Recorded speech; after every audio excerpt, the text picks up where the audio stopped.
ఈరోజు వీడియోలో చేపల పులుసు ఎప్పుడు చేసినా ఒకేలాగా రుచిగా రావాలంటే ఇలా చేసుకోండి. చాలా ఈజీ మెథడ్. ఏ చేప అయినా సరే ఈ మెథడ్లో చేసే పర్ఫెక్ట్ టేస్ట్గా వస్తుంది. లేట్ చేయకుండా చేపల పులుసు ఈజీగా ఎలా చేసుకోవాలో చూద్దాం. ఈ రెసిపీలో శుభ్రంగా 2-3 సార్లు చేపల్ని వాష్ చేసుకోవాలి. తర్వాత కొద్దిగా ఉప్పు, కొద్దిగా నిమ్మరసం బాగా కలిపి ఒక 5 minutes ఉంచి ఆ తర్వాత వాటర్తో వాష్ చేయాలి.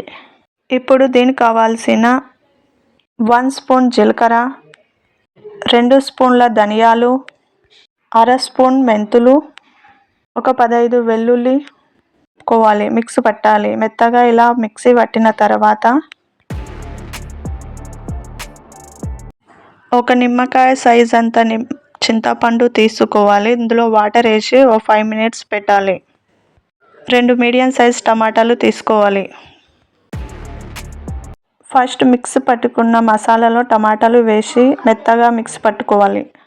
ఇలా మెత్తగా పట్టుకోవాలి. తర్వాత మీడియం సైజ్ ఆనియన్స్ తీసుకోవాలి. ఏంది ఇలా నల్లగా ఉన్నవి అనుకోకండి. కట్టెల పొయ్యిలో నేను ఇలా కాలిస్తే టేస్ట్గా వస్తుంది. కట్టెల పొయ్యి అందుబాటులో లేని వాళ్ళు గ్యాస్పై సన్న ముక్కలుగా కట్ చేసుకొని ఆయిల్ వేసుకొని వేయించుకోవచ్చు. గ్యాస్పై ఒక గిన్నె పెట్టుకొని మీకు తగినంతగా నూనె వేసుకొని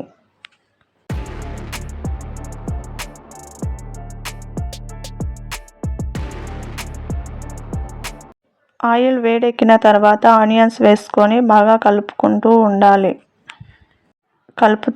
స్లో మోషన్లో కలుపుతూ బాగా ఎర్రగా అయ్యే వరకు ఉండాలి. ఇలా ఎర్రగా అయిన తర్వాత పచ్చిమిర్చి వేసి కలుపుతూ ఉండాలి. ముందుగానే మిక్సీ పట్టుకున్న మసాలా మొత్తం వేయాలి.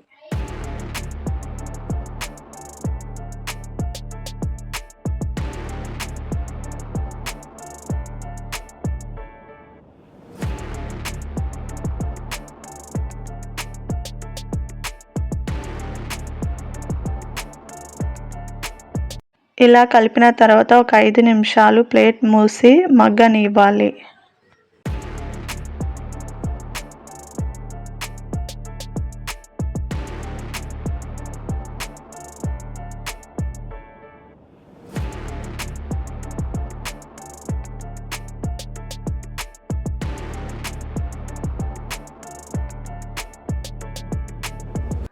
మగ్గిందో లేదో కలుపుకుంటూ పచ్చి వాసన వస్తుందో లేదో చూసుకుంటూ ఉండాలి. తర్వాత చింతపండు రసం బాగా మెత్తగా పిసికి ఆ నీళ్లు రసంలో పోయాలి.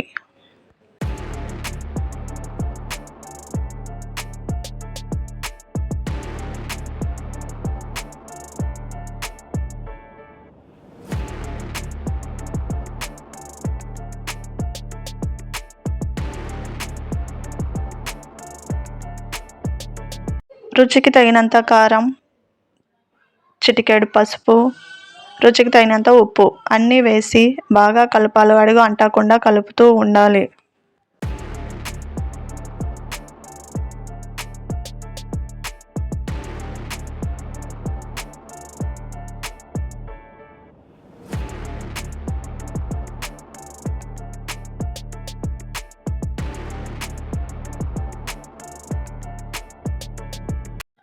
ఇలా కలిపిన తర్వాత పులుసు ఎంతటి క్వాంటిటీలో కావాలో అన్ని వాటర్ వేసుకొని కలుపుతూ ఉండాలి.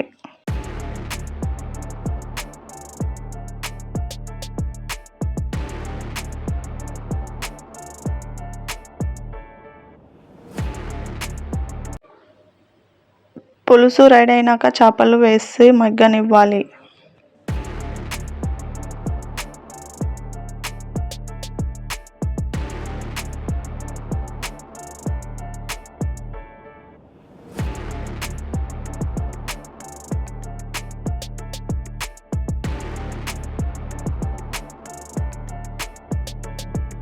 ప్లేట్ పెట్టి ఒక 5 minutes మగ్గనివ్వాలి.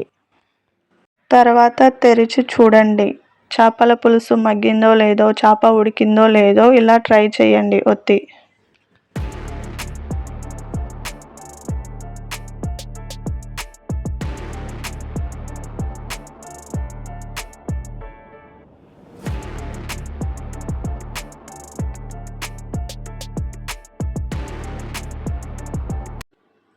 ఇంతేనండి, చేపల పులుసు రెడీ అయిపోయింది. ఎంతో టేస్టీ టేస్టీ చేపల పులుసు. సింపుల్ మెథడ్ చేపల పులుసు.